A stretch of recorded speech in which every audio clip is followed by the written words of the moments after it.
बेताल movie part 2। वो 2 बजे गांव वाले लोगों से बातचीत करता है और उन्हें बताता है लाशें अचानक गायब हो कैसे गई। तुमने उन्हें अंदर रखा है क्या? तब 2 गांव वाले, जिनमें एक औरत और उसका पति होता है, वो एक बूढ़ा आदमी होता है, वो दरवाज़ा खोलते हैं जो जेल के यानी बैरेट के अंदर सबसे सुरक्षित होता है, और वो उसे खोलकर शिरोई को अंदर लेते हैं और बताते हैं कि और दिखाना है जो कॉन्ट्रैक्टर की बीवी होती है, जिसे सुरंग वाले शैतानों ने जख्मी किया था है। उसे दोनों ने बंदी बनाया है और उसे हाथों और पैरों पर बड़ी बड़ी कीलें ठोक दी होती है। ये देखकर सिरोही को लगता है कि इन्होंने सबको मारा है और लाशें ले ली है और ये उनको खाते हैं। लेकिन वो सिरोही को बताते हैं कि उस सुरंग में एक सबसे ताकतवर शैतान है और उसके पास एक पूरी सैनिक की फौज है। वो जिसे काटते हैं या मारते हैं वो उन्हीं की तरह बन जाता है। इधर एक तरफ तालवालिया, जो के होते घायल हुआ होता है, उसे कॉन्ट्रैक्टर की बेटी के हिफाजत के लिए रखा होता है और वो वहाँ सो रही होती है।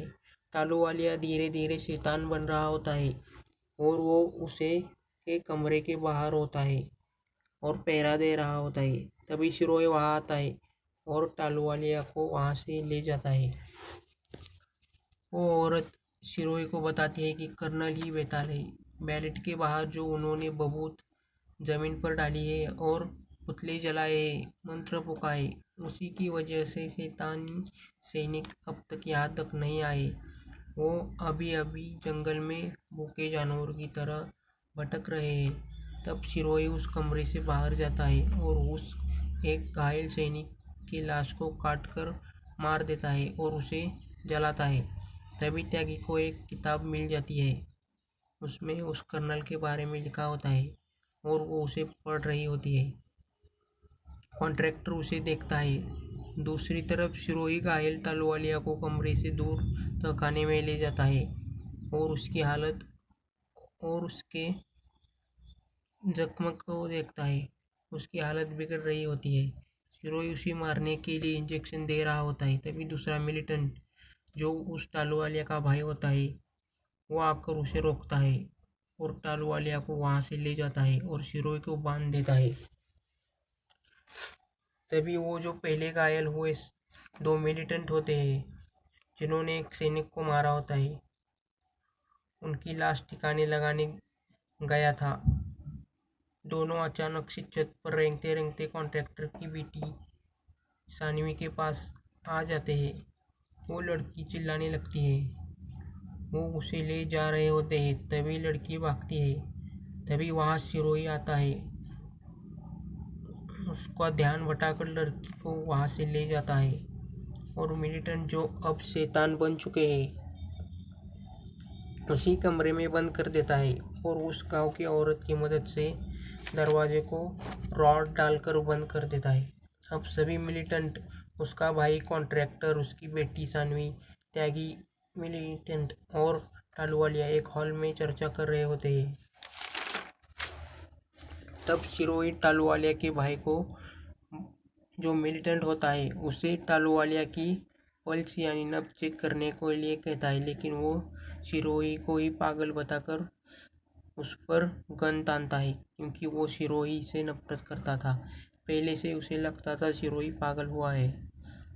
तभी अचानक शैतान टालूवालिया को अपने कब्जे में लेता है और तभी अचानक टालूवालिया शैतान बनकर एक मिलिटेंट को मार देता है। तब सभी उसे पकड़कर रस्सी से बांध देते हैं। तभी अचानक बारिश शुरू हो जाती है। सब घबरा जाते हैं। एक अंग्रेजी सैनिक जंगल में ड्रम बजाना चालू करता है। त्यागी, कॉन्ट्रैक्टर, उसकी बेटी एक कमरे में बैठकर वो रहस्यमयी किताब पढ़ रही होती है। त्यागी सानवी को घूर रही होती है। सानवी को त्यागी के पीछे बहुत भयानक आकृति दिखती है।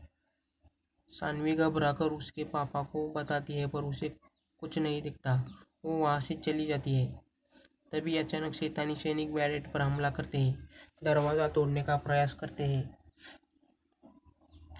तब उनमें से एक सैनिक गांव वाली औरत के पति को काट देता है। उसकी पत्नी उसे देख लेती है। तभी वहाँ त्यागी और टालूवालिया का भाई मिलकर उनसे गांव वालों के बारे में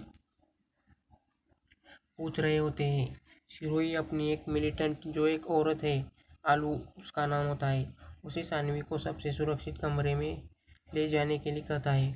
उसे वहाँ छोड़कर वो दरवाज़ा अंदर से बंद करने को कहती है और जब तक शिरोई या मैं आवाज़ न दे तब तक वहाँ से बाहर ना निकलने के लिए कहती है। त्यागी मैम इधर शिरोई को ऑर्डर फॉलो करने के लिए कहती है, उसे फोर्स करती है लेकिन शिरोई मना करता है। त्यागी उसे बातों बातों में हिप्नोटाइज करती है। तभी वहाँ आलू आ जाती है और उसे हिप्नोटाइज होने से बचाती है।